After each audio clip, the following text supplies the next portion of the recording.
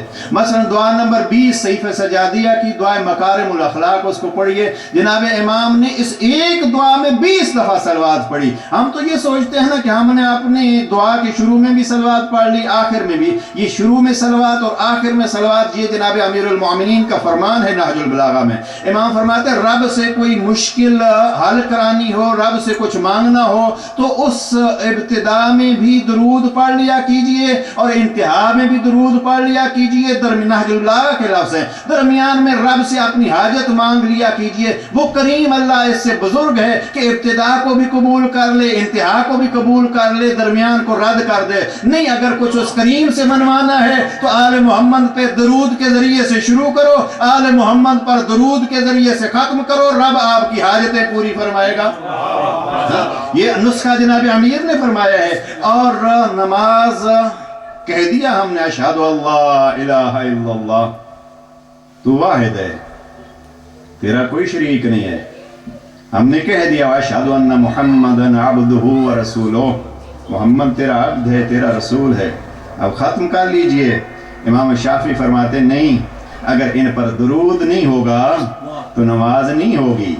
اب یہ ہے ان کا وہ قصیدہ جس کے لیے رب نے فرمایا ان اللہ و ملائکتہ، ان اللہ و ملائکتہ، اللہ اور اللہ کے ملائکہ، ان اللہ و ملائکتہ یصلون علی النبی یا ایھا الذین آمنوا صلوا علیہ وسلموا تسلیما. اللہم صل علی محمد و آل محمد.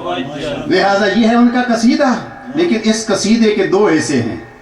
اس قصیدے کا پہلا حصہ ان اللہ و ملائکتہ یصلون علی النبی یا ایھا الذین آمنوا صلوا علیہ، یہ قصیدہ ہے ان کا.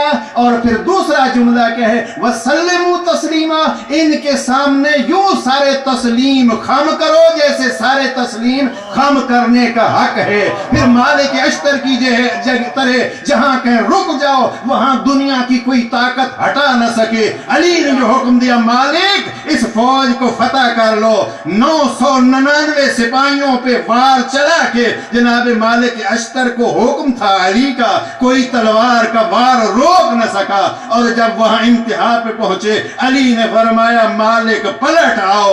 روتے ہوئے پلٹ کے آیا کہ ابھی چند تلواروں کا اور فتح کا فاصلہ تو تھا لیکن تیرا حکم مجھے جنگ کی فتح سے مہم، میرے لیے تیرا حکم جنگ کی فتح سے مہم ہے. روتے ہوئے پلٹ کے آیا کہ تو کتنا غریب ہو گیا ہے. علی والے علی پہ روتے تھے، تو کتنا غریب ہو گیا ہے تجھے، اس لیے کہ قرآن نیزے پہ اٹھا لیے گئے تھے سفین میں. ہاں علی کو مجبور ہو کے پکارنا پڑا مالک پلٹ آ، مالک پلٹ آئے. رو اس لیے رہے تھے کہ تو جو قرآن کا ساتھی ہے تجھے قرآن کے مقابلے میں ثابت کرنا چاہتے تھے. جیتی ہوئی جنگ بدل کے علی نے کہا نہیں ہم قرآن کے محافظ ہیں. لہذا تسلیم، اس گھر کے قصیدے کے فوراً بعد رب نے کہا تسلیم. بس یہی تسلیم سے، اور تسلیم کا ایک اظہار ہے سجدہ. یہیں سے انشاءاللہ کل شروع کروں گا. بس جناب امیر علی والے علی پہ روتے تھے. ہاں کسی نے پوچھا تھا حجر، یہ اچھا کھانا اچھا لباس خاندان میں رہنا کیوں ترک کر دیا ہے؟ کہ علی جیسے امام کے بعد زندگی کے مزے ختم ہو گئے، جینے پہ جی ہی نہیں چاہتا. ہاں حجر ابن عدی.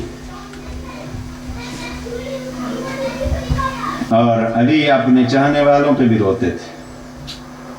اسی سفین کی جنگ میں جناب امیر کا ایک بازو جس کا نام عمار یاسر ہے کٹ گیا تھا. رات جب ڈھلی امیر المؤمنین سفین کے مقتولین میں جا کے، لفظ عربی کی کتاب کے یہ ہیں طاف فی المقتولین، مقتولین کے ایک ایک کے چہرے کو دیکھ رہا تھے علی. ڈھونڈتے ڈھونڈتے پہنچے جہاں عمار سوئے ہوئے تھے. رفع رأسہ، جناب امیر نے سر اٹھایا عمار یاسر کا اور اپنے زانوں پہ سر رکھا. عمار کا سر علی کے زانوں پہ ہیں اور پھر علی نے یہاں اشعار پڑھنا شروع کیے. اے موت، تو نے مجھ سے کیسے کیسے خلیل چھین لیے.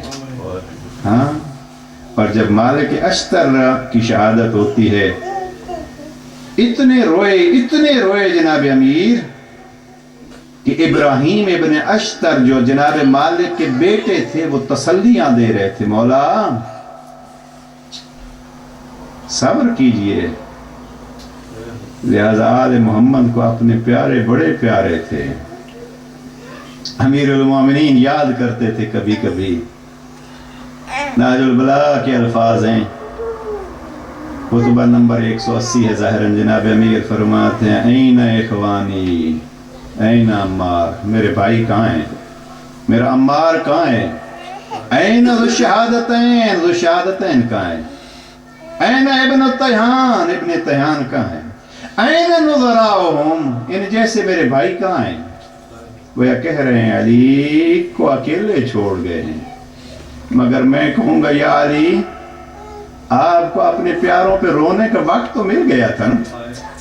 مولا آپ کو عمار کا سر اپنے زانوں پہ رکھ کے رونے کا وقت تو مل گیا تھا. مولا آپ مالک پہ رو رہے تھے لیکن مالک کے بیٹے آپ کو تسلیاں دے رہے تھے. کربلا میں دیکھ، تیرا فرزند اکیلا کھڑا ہے. نظر یمیناً و شمالا، کبھی دائیں دیکھتا تھا کبھی بائیں دیکھتا تھا. رو کے کہتا ہے این مسلم، این حبیب، این زہیر. ایک ایک کو یاد کر کے روتا تھا اور پھر پکار کے کہتا میرے شیرو کہاں ہو. میں پہلے تو آپ کو آواز دیتا تھا تو آپ پرندوں کی طرح تڑپ کے میرے پاس پہنچ جاتے تھے. آپ کو کیا ہو گیا ہے کہ اب میں اکیلا کھڑا ہوں اور آپ کوئی جواب نہیں دیتے. اور پھر خود فرماتے تھے ہاں میں آپ کے جسم کے ٹکڑے دیکھ رہا ہوں. اور پھر کبھی کبھی کہتے تھے میرے شہرو آؤ، میں اکیلا رہ گیا ہوں. اور پھر یہ زہرا کی بیٹیاں میرے بعد ان کے پردوں کا محافظ. بس مجھے دو جملوں میں جناب امام کے ایک پیارے کا تذکرہ کرنا ہے جس کا نام ہے زہیر ابن کھیل. بڑے پیار سے زہیر کو بلا لائے تھے امام. حج کر کے جناب زہیر جب کوفہ کی طرف آ رہے تھے نا تو راستے میں امام سے ملاقات ہو گئی. امام نے زہیر کے خیمے دیکھے، ایک قاصد کو بھیجا جاؤ زہیر کو بلا کے لے آؤ. جناب امام کا قاصد زہیر کے خیمے میں گیا. زہیر کو کہا زہرا کا لال بلا رہا ہے. زہیر سوچ میں پڑ گئے. جناب زہیر کی زوجہ نے کہا بندہ خدا، زہرا کا لال بلائے اور تو سوچے کہ میں جاؤں یا نہ جاؤں. جا زہرا کے لال کی مدد کر. زہیر جب آئے معلوم نہیں کیا کہا حسین نے، لیکن کچھ ایسی باتیں کی کہ زہیر جو آتے ہوئے پریشان حال تھے مسکراتے ہوئے پلٹ کے جاتے ہیں کنیز خدا میں تیرا شکریہ ادا کرنے آیا ہوں کہ تو نے مجھے حسین کے خیمے کی راہ دکھائی ہے.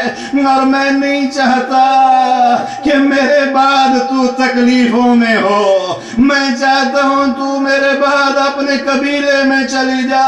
میری ساری دولت تیری ہے، میرے سارے غلام تیرے غلام ہیں اور تو اپنے قبیلے میں چلی جا.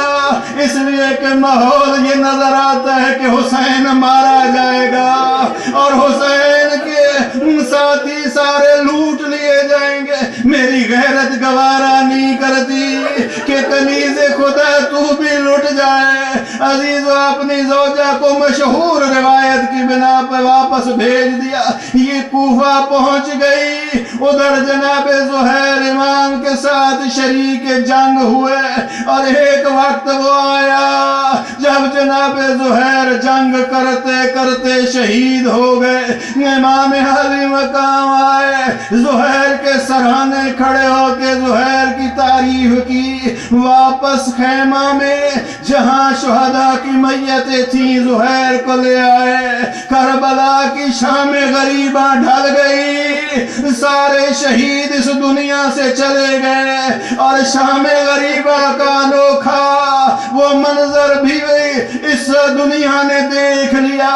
اب یہ خبر جب پہنچتی ہے کوفہ میں, زہیر کی بیوی زہیر کی خبر لیتی رہتی تھی. زہیر کی بیوی کو خبر ملی زہیر مارا گیا, حسین مارے گئے. شام غریبہ کو نبی کی بیٹیاں ان کے ساتھ کیا ہوا.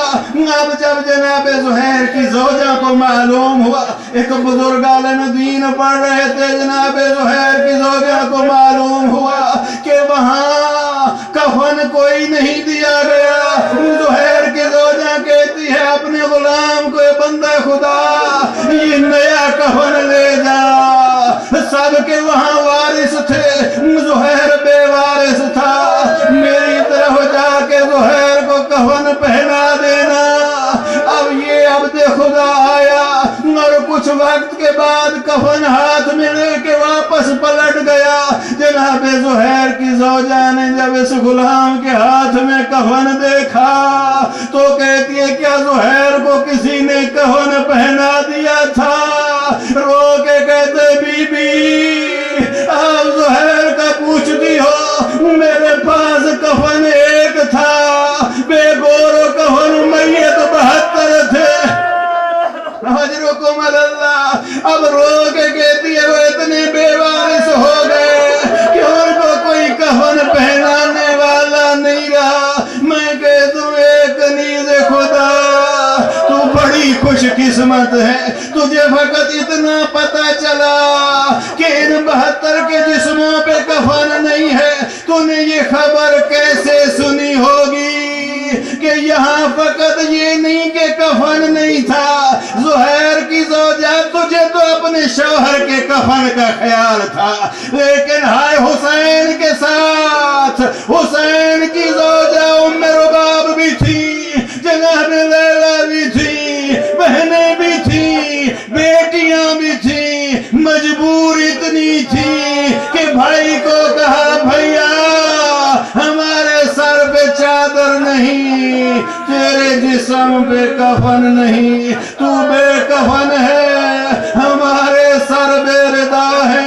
دل یہ کہتے, کسی مقتل کی کتاب میں نے نہیں پڑھا, دل یہ کہتے جب کوفہ میں یہ بیویاں آئی ہوں گی جناب زہیر کی زوجہ نے ضرور پتہ کیا ہوگا کہ وہ قافلہ آیا ہے, شاید آ گئی ہوگی زینب کبریٰ کے پاس, اور جب دیکھا ہوگا تو اب سمجھی ہوگی کہ زہیر نے جو کہا تھا تو اپنے خاندان میں پلٹ جا, میں منظر دیکھ رہا ہوں. ہاں زہیر منظر کیا ہے, کوفہ کی گلیاں ہیں, علی کی بیٹیاں ہیں, بے حیاؤں کے ہاتھوں میں پتھر ہیں. کہتی ہوگی واہ عباسا واہ حجابا علی لعنت اللہ علی القوم الظالمین ماتم حسین.